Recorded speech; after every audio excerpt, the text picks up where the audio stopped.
Hi, this is Stephen Koltai, and I am excited to be on the Break It Down show, which strikes me as one of the most eclectic podcasts on the whole web.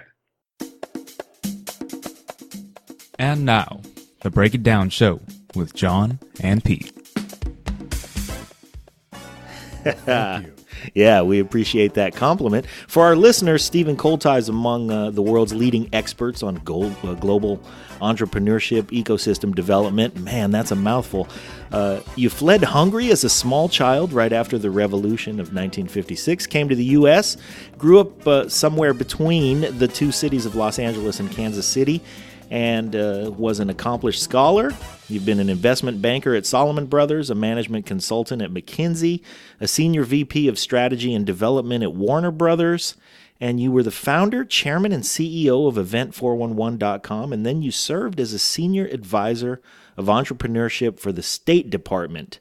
Now, dear listeners, Stephen has written a book called Peace Through Entrepreneurship, Investing in a Startup Culture for Security and Development, and we are fascinated by that topic. Well, thank you. Thank you for having me. Can you tell us the crux of the book so that our listeners can, well, first of all, get intrigued and go buy it and read it? Because I think that peace through entrepreneurship is a great idea.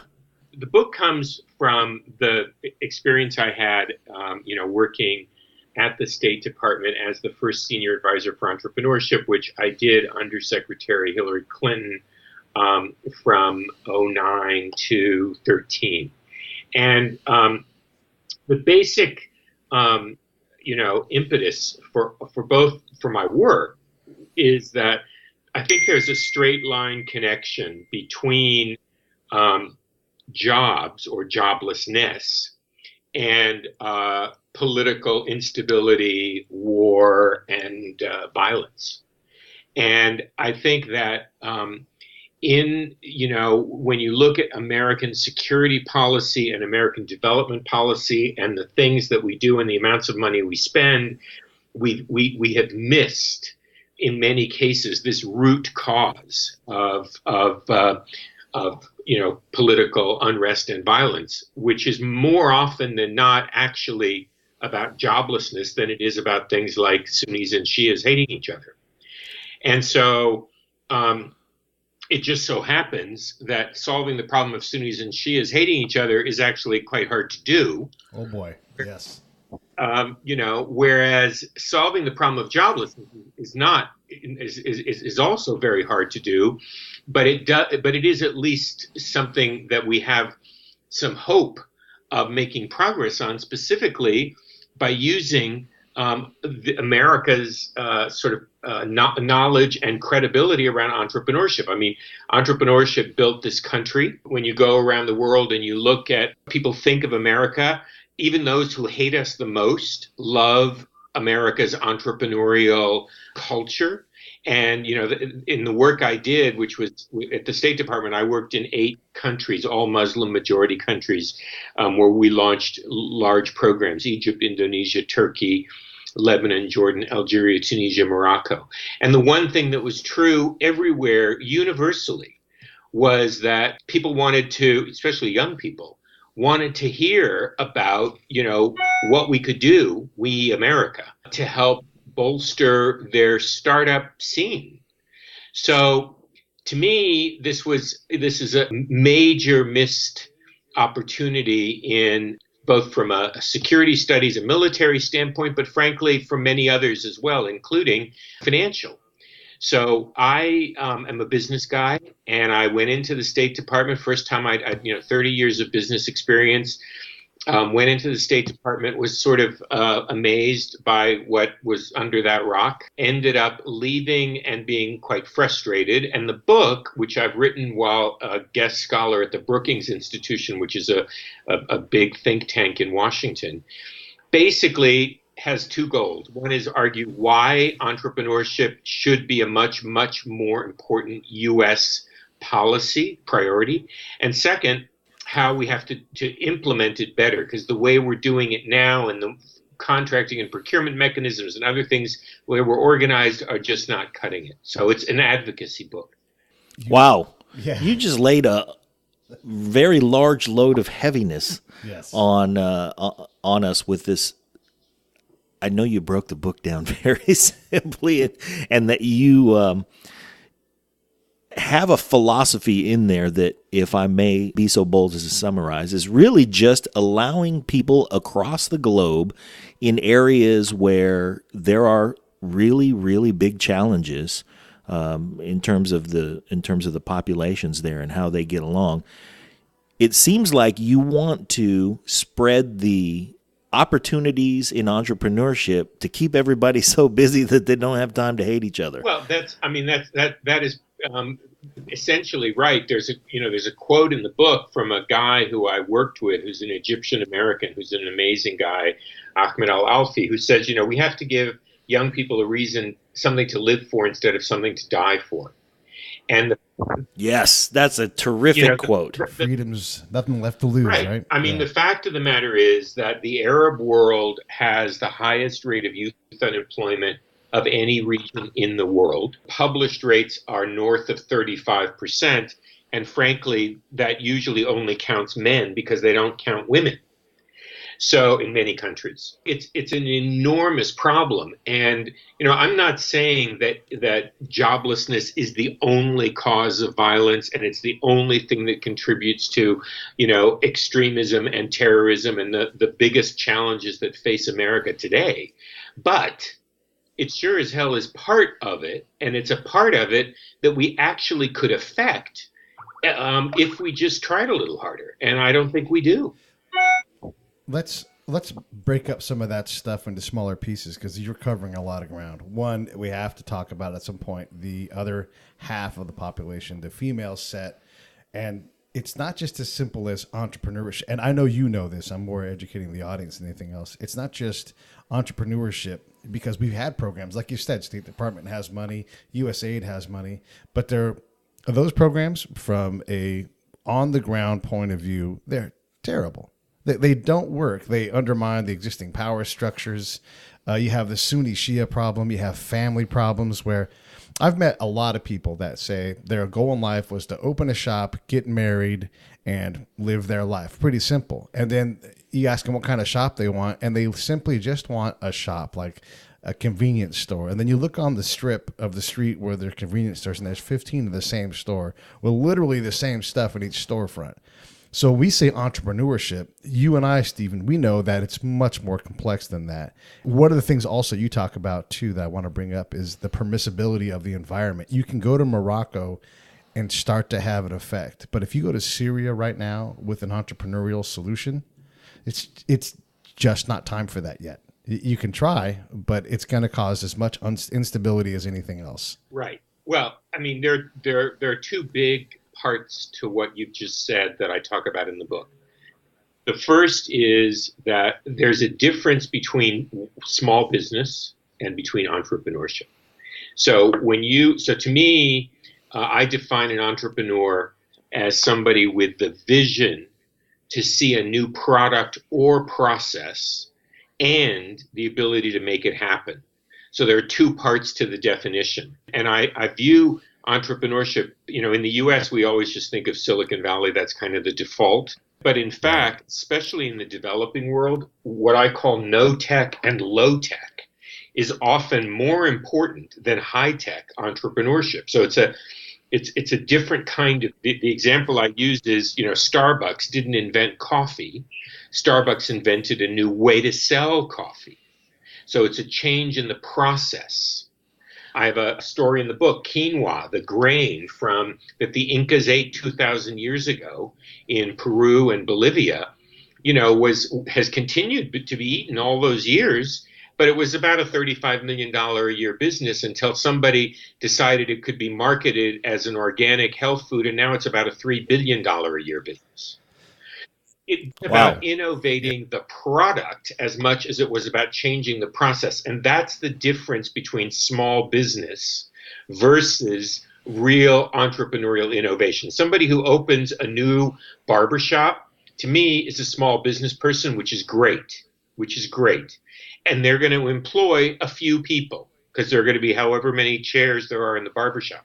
Somebody who thinks of supercuts which has a whole different business model, is going to employ thousands of people, or at least create franchise opportunities for thousands of people.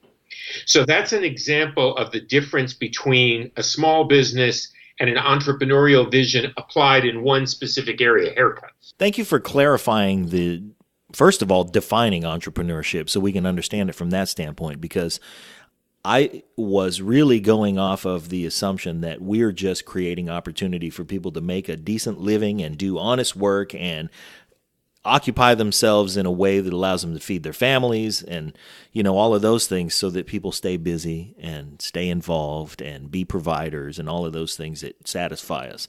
So we don't have a whole lot of time and opportunity and energy to hate our neighbor. But when you specify what entrepreneurship is and the impact that entrepreneurship can have, what are some of the more practical level things that affect a population as we can imagine them in those countries that you mentioned, the Arab countries that you worked in? Where does entrepreneurship insert itself so that it creates opportunity for small business owners and the larger population? And we can get one of the chapters in the book, chapter 3 in the book, it's called A Million Reasons Entrepreneurship is Good for You. And I actually have a baker's dozen. I have 13 in there. The first and most important one is by far and away job creation. And I believe that Egypt was the first country that I worked in. The vast majority of young Egyptian men, because as I said, they don't track data for women, the vast majority of young Egyptian men, frankly, will never have a job today. So when you are a 22-year-old guy in Egypt, you are looking forward to a lifetime where you will never be able to support a family. You'll never be able to, have a home. What does that do? How crushing a level of despair does that inflict on people? And whether or not you become a jihadist or whether or not you just live your life being incredibly depressed, to me, it's a total waste, and it doesn't have to be that way. So the job part is the first part, but there are a lot of other really important things. For example, entrepreneurs as a group of people, and by the way, entrepreneurs are the same person everywhere in the world. So whether you are in San Francisco, or Cairo, or Jakarta, or Ghana, or Barbados, or Tunisia, or anywhere in the world, what I've found is this is one class of people who resemble each other wherever they are in the world. And most of the time, they can actually communicate with each other, which is incredible. It's one of the other, million reasons entrepreneurship is good for you, if you will, is that it is a bridge class of people.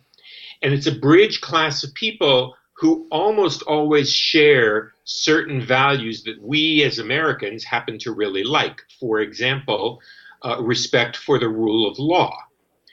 If you have that helps. Yeah, if you have a country where there's no regulatory infrastructure that supports business, no intellectual property protection, when people can rip things off left and right and there's no security, all of those things go against having a successful entrepreneurial culture. So the very same people who want to start businesses also agitate to have orderly society. Similarly, and I'll just give one other example, education. Everybody knows that in order to not only train the entrepreneurs, but frankly, even more importantly, the people who work in their businesses. For every startup, there's the entrepreneur, and then there are the 20, 30, 50, 500, 5,000 people who work there. They also have a premium on education, which in many of these countries, most of these countries, frankly, is sorely in need of improvement. And now you have people inside the country agitating for improved education. So those are just a couple of the things that are benefits of entrepreneurship promotion beyond job creation. one of the things that we do here as Americans is we bring sort of cookie cutter solutions. We need to bring entrepreneurship. We need to bring education. And again, you and I, because of our ground experience, know that we have to define what entrepreneurship is. Rule of law might be tribal law in that area, and we have to work within that structure. If you want to find the path of least resistance, you have to work within that structure to actually create entrepreneurial situations. Otherwise, you're going to create a situation where someone's going to get potentially killed or forced out, or just have a road that's so rough that they can't viably have an entrepreneurial approach to things. There's so many contextualized problems that you can't just say entrepreneur, education, development. These things are so much more complex. Whether you're in Barbados or somewhere else, there is an existing power structure that we have to be aware of. What things do you do? Because we know the State Department and USAID struggle with these things. They have great intent, great people, but how do we, as a nation, how do you see it working on the ground when you remove the cookie cutterness of our solutions and get into the actual work that needs to be done so that the person actually has a chance at surviving? Well, you're hitting on a key point that I always make, which is entrepreneurship is hyper local. And the analogy I use for the work that I do is it's sort of like being a doctor. There are some things that are universal truths. So every human being on Earth has the same biology, physiology, anatomy, biochemistry. And anyone who goes to medical school anywhere on the planet is going to learn that same set of facts. Similarly, the remedies that are available, the things in the medicine chest to deal with a particular problem, are also finite and known. They're evolving all the time, but there's a known set of tools. Yet, when two people have exactly the same illness, a doctor, it's very unlikely, is going to treat them in exactly the same way, even if they have the identical problem, because there are so many things that are specific to those two people. So it's the same thing here. I have a system that I use that I describe in the book. It's called the 6+6 model for entrepreneurship ecosystem development. It works anywhere in the world, including anywhere in the United States. And it basically says there are certain things we know that have to exist. And I identify 6 categories of activity and 6 categories of player who have to be involved in creating programs. But when we then go and do the work in the consulting firm I have, which we have a 3-step process: diagnostic, design, and implementation. So the diagnostic is the same process everywhere. The results of the diagnostic are going to be different. And then the design of the cure, if you will, of the treatment regimen is obviously going to be different for each locality. Very often, even within a country, it's very different, when you are in Cairo versus when you are in Asyut, which is a town in Upper Egypt, 600 miles down the Nile. And so you can't come up with one cookie cutter approach that is going to work in both of those places. You have to be very hyper local. But the concept of what you're doing and the way you do the diagnostic, the way that the doctor checks you out and establishes your baseline condition, that is the same everywhere. That is a terrific explanation. And you're right. The hyper-localness of any of these situations is critical if you truly want to make a difference, because I've seen it too many times. We say, well, we're going to teach them all Microsoft Word. And the person says, I know Microsoft Word. We've had computers here for 15 years. You know, and then like the person at Department of State, God bless them, they get the report up. I taught 20 people how to do Microsoft Word. And meanwhile, they're like, I came here because you asked me to, and I'm a nice guy, and I'm going to go back to doing what I do, Right.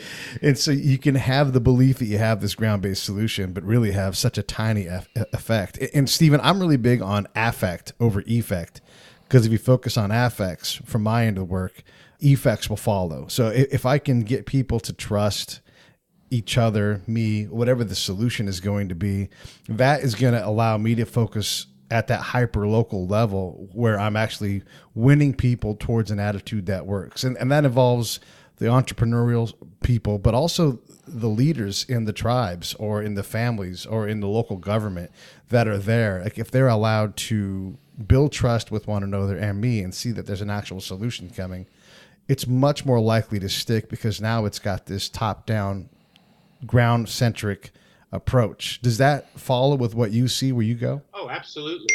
Absolutely. And I think that, and I use the example, it's the same in the States.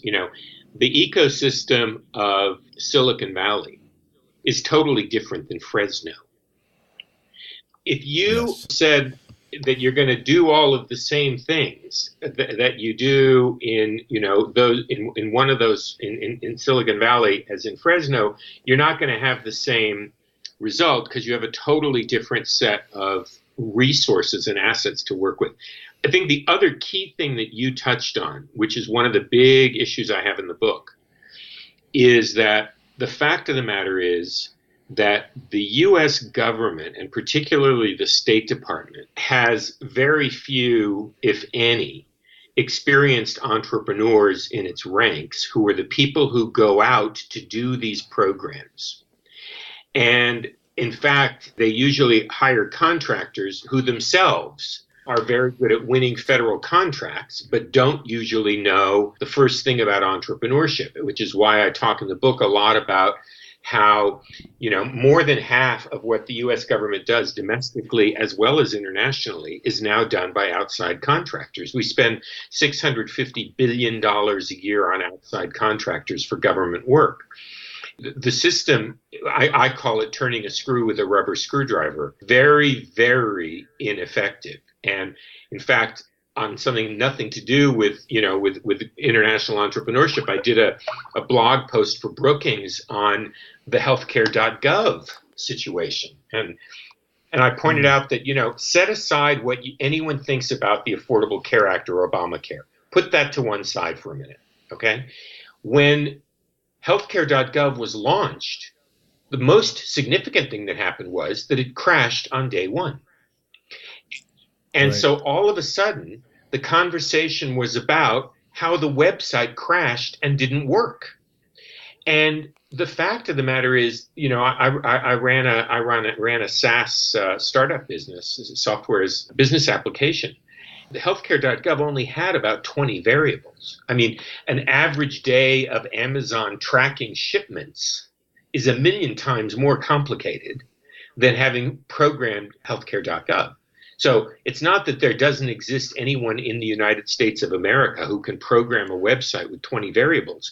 The problem was that we have no way to connect the dots between the people who know how to do that and the customer, which is the government, because the contracting mechanism for hiring that person made it impossible for them to bid for the contract.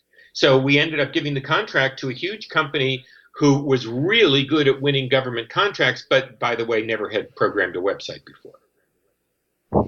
So say that again. We're over here flabbergasted. Yeah. That is so far off of what we thought we were going to be discussing. But really, it absolutely shows the problem. And it's a problem that we suffer from here within our own systems. So for us to not imagine and not actively address that it absolutely will exist somewhere else where their systems are less developed, less, they have less experience in entrepreneurship and less experience in creating the environment where we can all think and innovate and all of that stuff.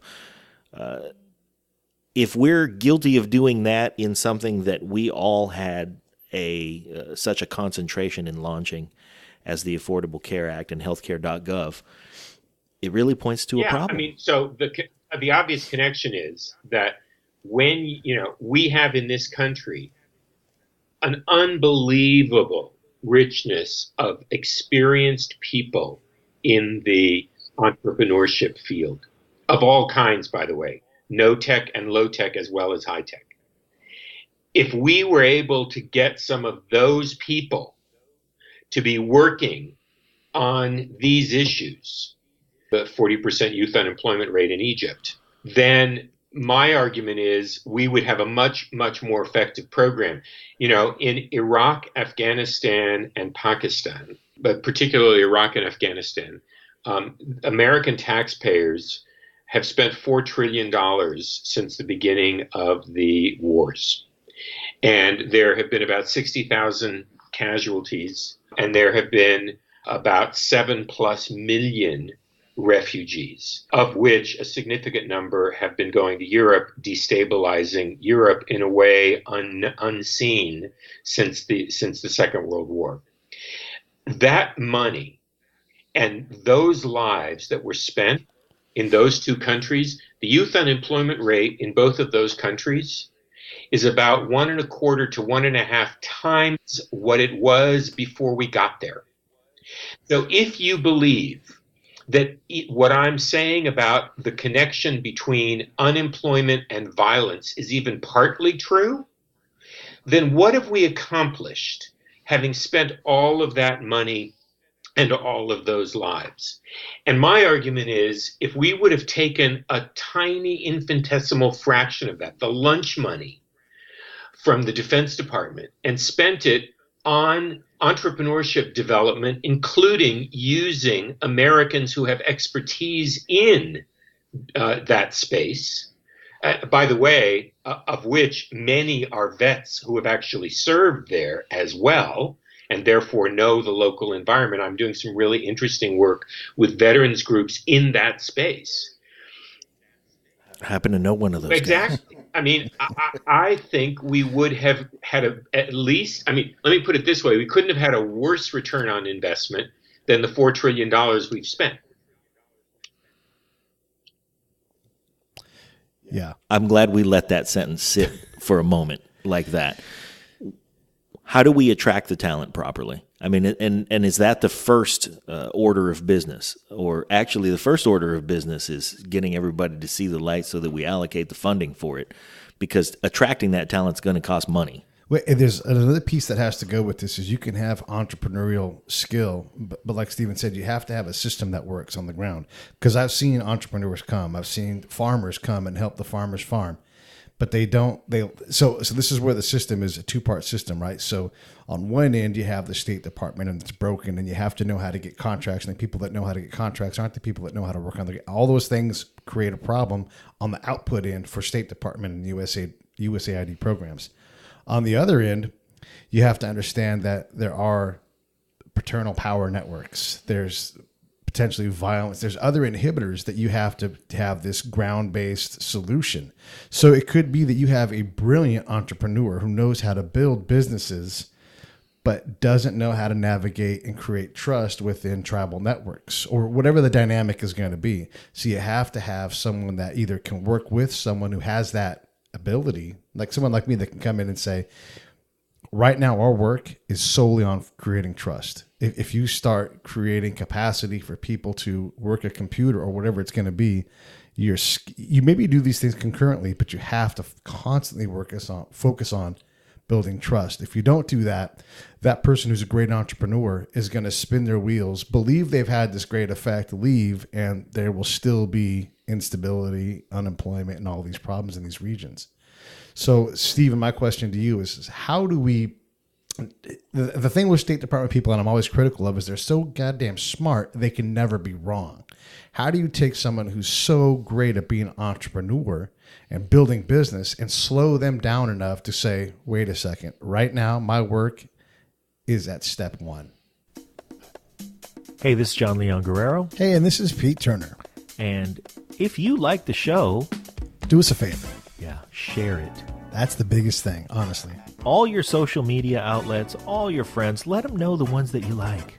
Yeah. I mean, we make this show for you guys. If you think it's great, say so. Say so by sharing it. Say so by putting a comment in after the show. Also, if you go to iTunes or Stitcher or wherever you listen to podcasts, give us a rating. Give us a review. If you think the show is great, please give us 5 stars and say so. And if you think the show really sucks, please give us 5 stars and say so. Because, heck, we're listening.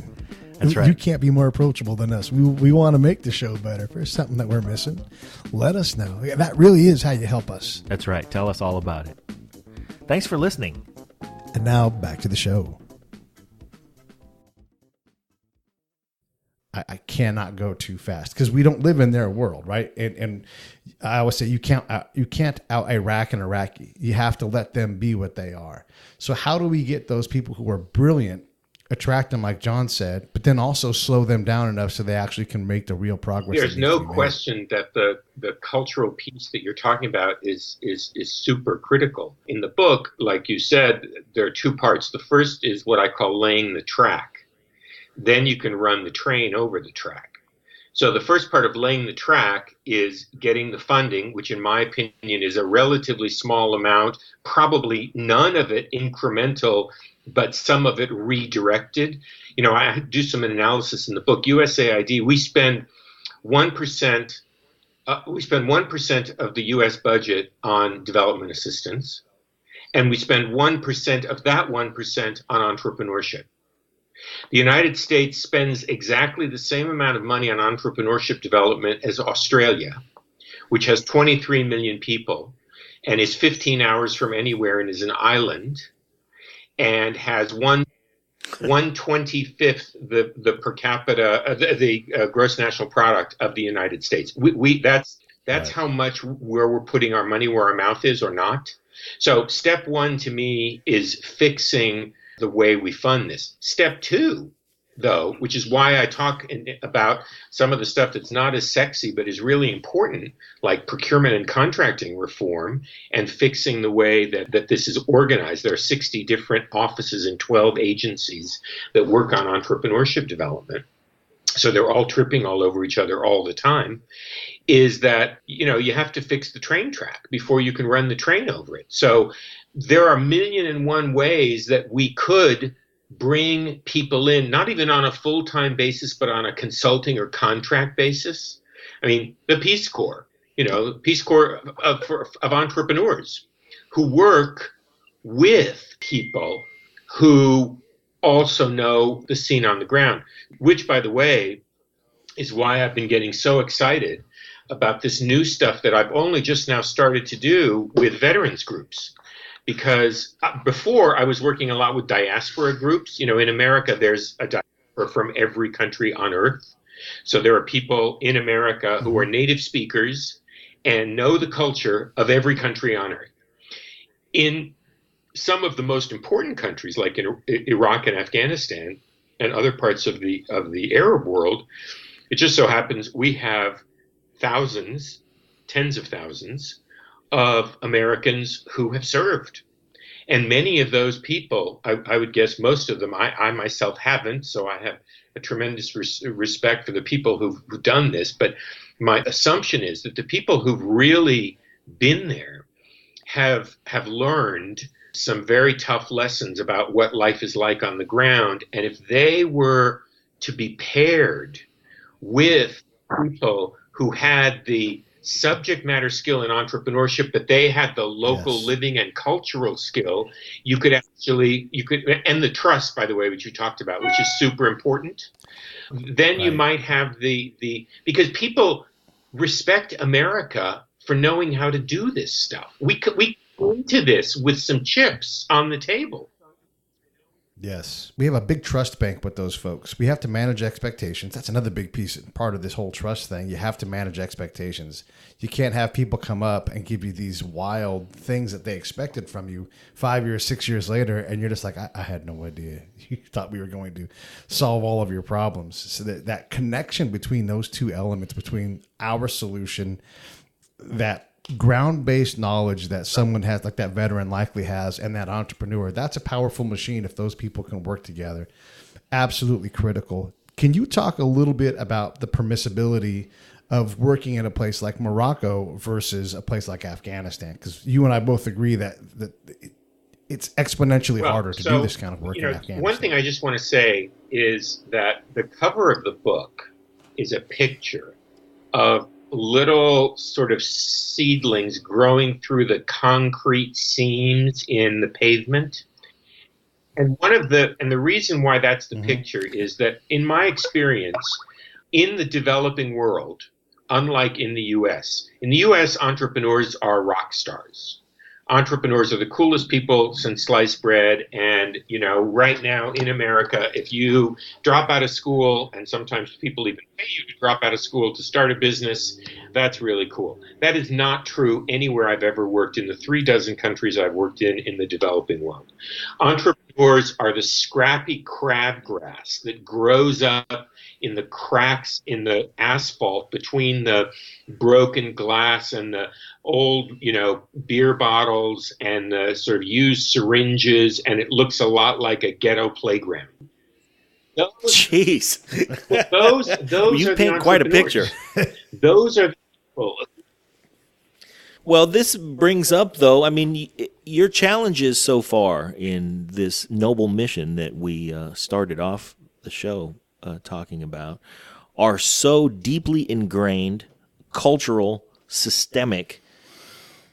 What on earth are we trying to do? First of all, how do we they're get not there? as deeply ingrained and systemic as the Protestants and the Catholics hating each other in Ireland for 1,000 years, or the Sunnis and the Shias hating each other for 2,000 years, number one. Number two, they're also more solvable. And my argument is that when you look at the actual research, the correlation between joblessness and meltdown, social meltdown, and violence, joblessness is the strongest single indicator of that. So from a purely self-interested, American, selfish standpoint, right, the number one job of the federal government, as defined in the Constitution, is defense.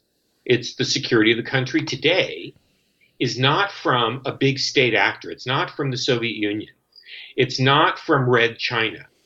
It is from terrorists who, generally speaking, are non-state actors. And in fact, they can only function in failed states, which is why they are in Somalia and Iraq and Syria and Afghanistan, Nigeria, and those kinds of places. So if you just on a purely, and that's why the book is called Investing in a Startup Culture for Security and Development. If you were just going to stick to your knitting and you were going to say the federal government's number one job is security, then we should be doing this. Anyway, this is not optional. Yes, thank you for that. Right. And I'm going to challenge us now to go in the home stretch by really detailing what it is that we need to do to solve these problems. Because absolutely, if we are to be the world leader and police the rest of the world, that's one function. But what we really need to do is bring everybody into a place where we have the capacity to stop fighting with each other. And we do that with productivity, and we bring the productivity with entrepreneurship. So let us look past the challenges and try to clear them away and figure out what it is we do to charge most through of the them. second half of the book is the solution and sort of the micro level and the macro level of the solution. On the micro level, I have this particular remedy that I call the 6+6 model. So it basically says, if you want to improve the entrepreneurial ecosystem in a particular place, and by the way, that could be Fresno or it could be Fallujah. Why do you keep picking on Fresno? Pull out Fresno. What did Fresno do to you? You guys Pretty are from shitty in California. Fresno. And Fresno is not Silicon Valley. My point is that this particular 6+6 model says you can't do just one thing and expect to move the needle. So you can't just start a venture fund. You can't just start a business incubator. You can't just do a business plan competition. You can't just do entrepreneurship training. You have to do a portfolio of things. And I have 6 categories there: identify, train, connect and sustain, fund, enable public policy, and celebrate entrepreneurs. And then I say, and it can't just be one entity in society that's doing this. It can't just be government who's trying to do this. There are 6 entities: corporations, foundations, universities, non-government organizations, NGOs, investors, and government. So what I do in the work I do around the world is there are about 36 specific programmatic things that we can do and that I have done in different economies where after we've looked at the diagnostic in phase 1 and we've seen where the weaknesses are, where does the patient have a problem? Let's address the problem areas. We emphasize the remedies that address those problem areas. So, for example, and you guys will relate to this because you are experts at understanding the importance of culture. In every country I work in, there is a cultural problem around entrepreneurship. So how do you attack that? Well, one of the programs I've done, this is just as an example, is something I call entrepreneurship journalism training, where I bring 1 or 2 American journalists, either digital or print, who from the startup world, who know how to cover startups, and that's what they do for a living. And they come into the country and we do a couple days workshop with local journalists to teach them how to cover startups better. So that all of a sudden they start writing about their own entrepreneurs that already exist there. Because remember, it's like the crabgrass growing up through the cracks. There are some already there. And those are much more relatable stories than telling everybody about how cool, Mark Zuckerberg is. That is one example of a specific program that comes out of this 6+6 model.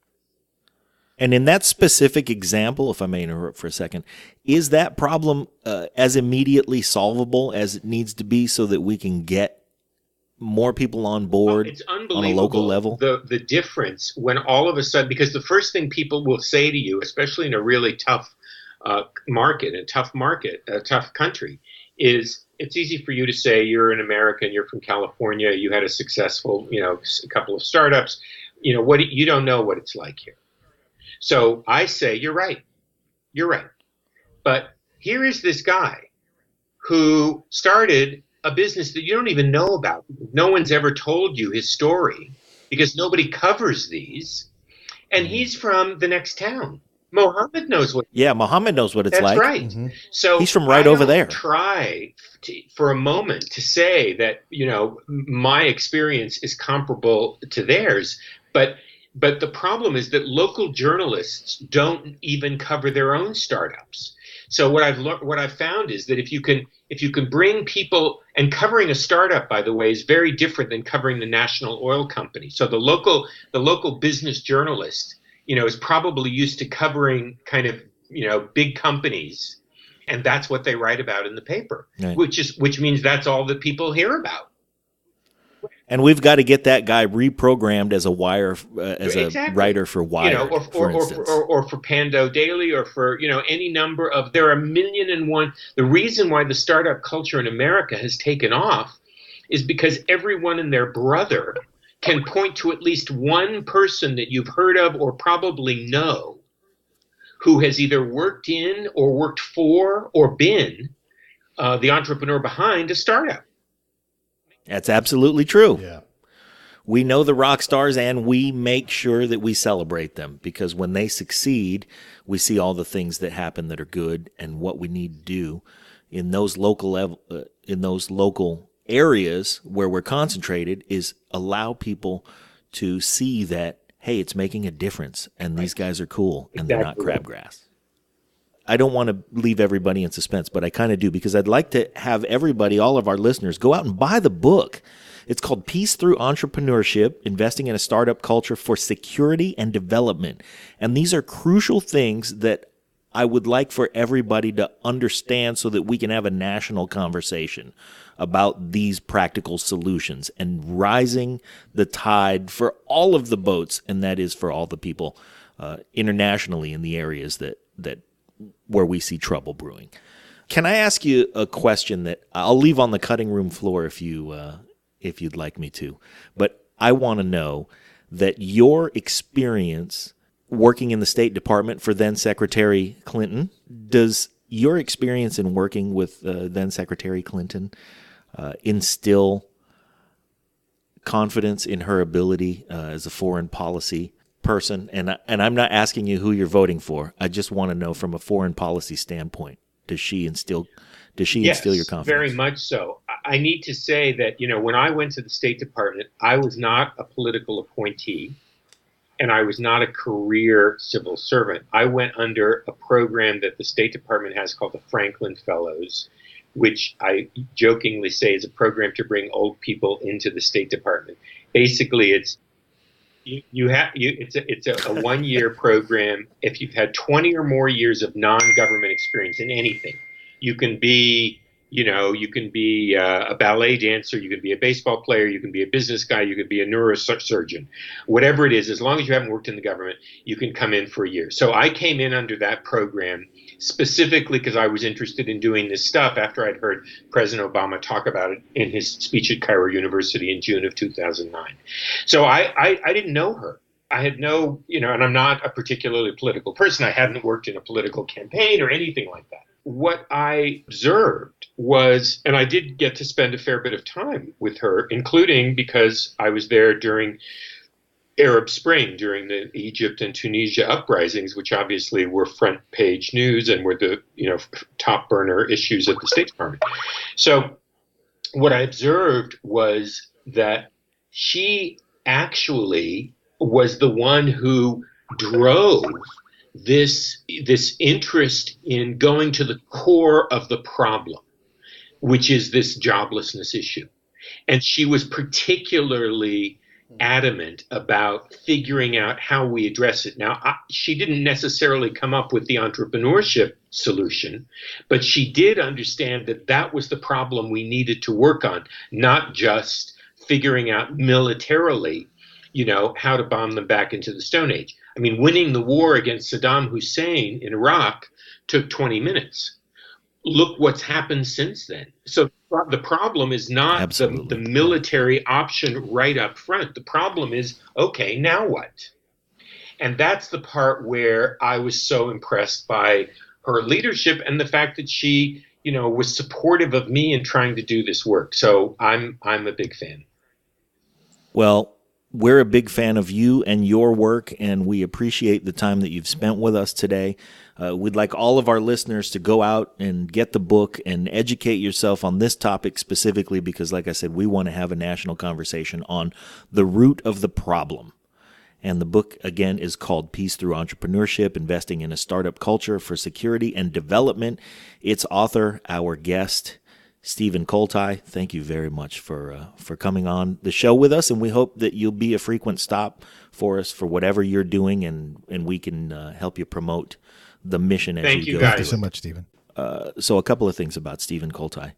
Jesus Christ, the fucking horsepower on this guy. Yeah.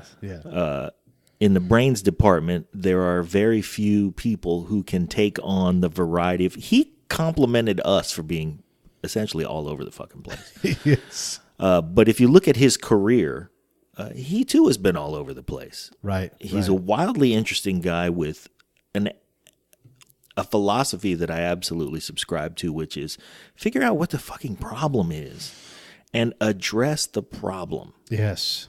And I think that there are a lot of people who like to hear sound bites that cook down simplistic solutions for things that are symptoms. Well, this is the thing, too, that I kept trying to inject into this thing, not so much for Stephen's benefit, but for the listener's benefit, because it's very hard to understand what you've never experienced. These are exceptionally challenging problems. Yes, entrepreneurship is going to help create jobs and prosperity and things worth not fighting for. Yeah. Right. But it is not that easy. It is delicate work that will blow up in your face. Absolutely. You will make mistakes doing this level of work. We're talking about volatile areas, volatile populations, and problems that are complicated and emotional and long-standing and deep-seated. I mean, you think about right now, we have the height of our political season. We've got vitriol everywhere, right? Well, that vitriol is translated into bombs in a lot of other countries. Yeah. So when you stand out and you make a position, you say that you're a fan of Hillary Clinton, that can be lethal in a lot of places. Right. So when you stand out and say, I'm going to make this company and hire 500 people, there's expectations as to who you're going to hire and who you're not going to hire. Right. And the dangerous side is who you specifically are not going to hire, because now you're creating opportunity for somebody and not creating opportunity for somebody else. Exactly.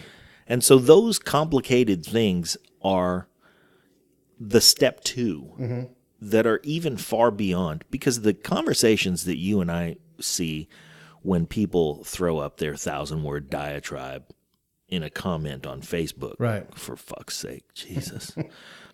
By the way, if you are guilty of having typed out 1,000 words about why you support whoever it is you support, be aware that you have done absolutely nothing besides type 1,000 words. Thank you for your participation in the political process. I do applaud people participating. Right. Just try and participate with slightly less verbosity, says the guy who's partner in a podcast that has 116 episodes at this point. Anyway, the thing that we would like to see is that everybody have a more intelligent conversation about practical solutions rather than the vitriol that we see in this political season, which of course is completely understandable because people are passionate about their points of view. I do recommend, and I hope that people who don't support Hillary Clinton aren't turned off by his enthusiasm for her. But I wanted to ask him that question specifically because he has worked more closely with that candidate than anybody I personally know. I mean, he had a relationship that directly answered to her on a professional level, and he had to get her buy-in for the things that he wanted to do. So he could easily have said, you know, man, everything that I threw out there, she blocked. Yeah. And I don't feel like I got anything done. And the fact is, I started there in 2009 and I left in 2013 largely because of her. That could have been as well. Yeah, and there are people that say that. Sure. Yeah. But that was the answer that he gave, and it was an answer that I appreciated and an answer that I'm glad was the answer in that particular case. So in doing the rest of his work, and faced with the challenges that we've pointed out that he's faced with and that we as a society are faced with if we get behind him to do it,